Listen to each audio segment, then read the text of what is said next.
Check the price of oil this morning at $51.40 on light sweet crude. That is up 1/3%, 21 cents higher. Brent is up 38 cents a barrel at $60.66. The price of gasoline, meanwhile, is now at $2.37 a gallon. That is down nearly 10% from where it was just a month ago. Joining us right now is OPIS Global Head of Energy Analysis, Tom Kloza. And Tom, it's good to see you this morning. Thanks so much for joining us. Good morning. How long do you think oil stays around these levels? I mean, this has to be good news for consumers who are going to hit the road, heat their homes with the decline that we've seen in oil.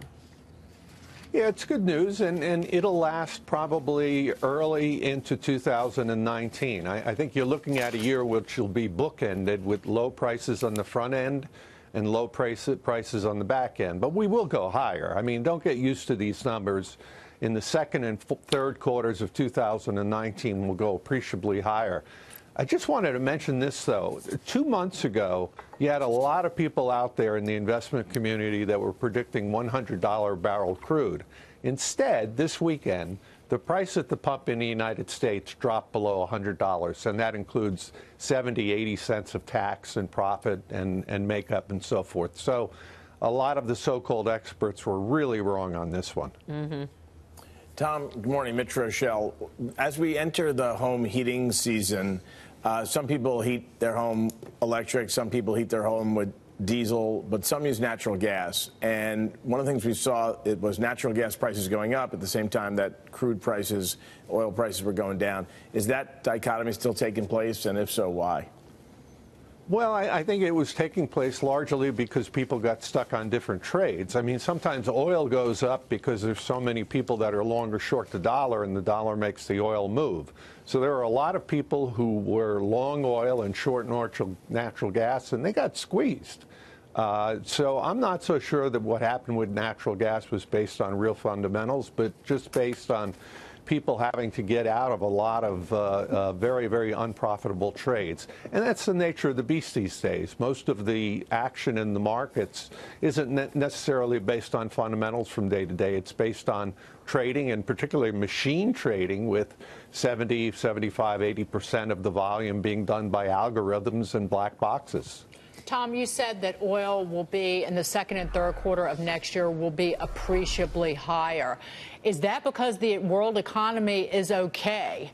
Are we not, are maybe the stock markets and other markets not reading what's going on in the world? Because, again, to have oil prices a lot higher, wouldn't the economy have to be stable?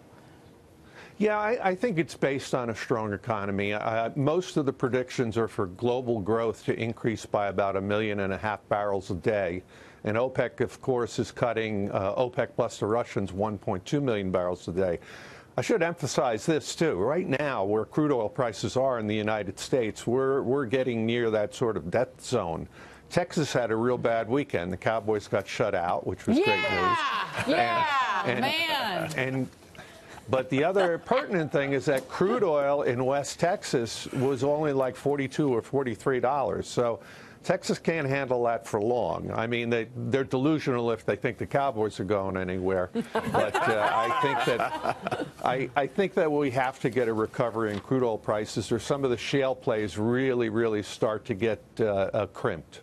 There's folks out there who are saying that there's going to be some impact here on U.S. production based on what's going on with OPEC and all this. Do you see increased production happening if we can get this pricing stabilized more in the U.S.? Yeah, I think if prices stabilize in the 50s, let's say, for WTI, and in the 60s for Brent, which is really what we're calling for, you're not going to believe the numbers we're going to see for crude oil production from the U.S. We're about 12 million barrels a day now. We'll be about 13.5 exiting 2019. And believe it or not, in a couple of years, we may be producing 15 or 16 million barrels a day of crude, which would be 5 or 6 million barrels a day more than either Russia or Saudi Arabia.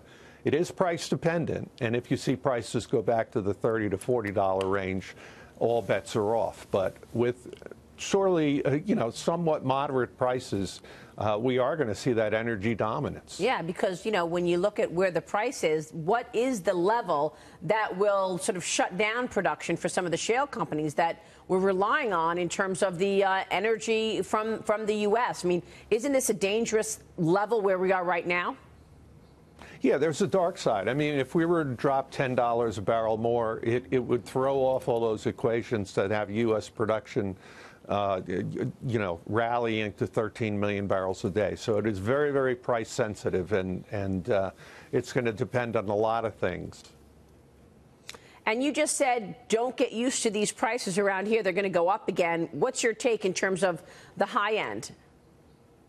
I think 2019 is going to look a lot like 2018, that you'll see the high end of prices probably about 275 or 285, much, much higher in the West, which is the way it continues to be right now. Even at Christmas time, the Western states pay more than $3. But for the national price, I don't think we beat the 292 or the 295 that we got to in 2018. Okay. We're at pretty much maximum demand. Yeah, you're talking about gasoline. We were looking at light sweet crude. Go ahead, Dick. No, before we go, Tom, let's just point out that your Giants played as badly as the Cowboys did yesterday, and like the Cowboys, didn't put a single point up on the board. No, but we're not delusional as New York fans. We don't think that they can go to the Super Bowl. So. All right, Tom, final word. Thank you. I had to throw some shade. The Redskins, despite basically not having a quarterback, still won yesterday. There you go. I'm looking at the gloating Tom glow. Kloza, good to see you. Thank you so much. No, Thanks. you're speechless. Merry Christmas. You're speechless. Merry Christmas to you. Thank you, Tom.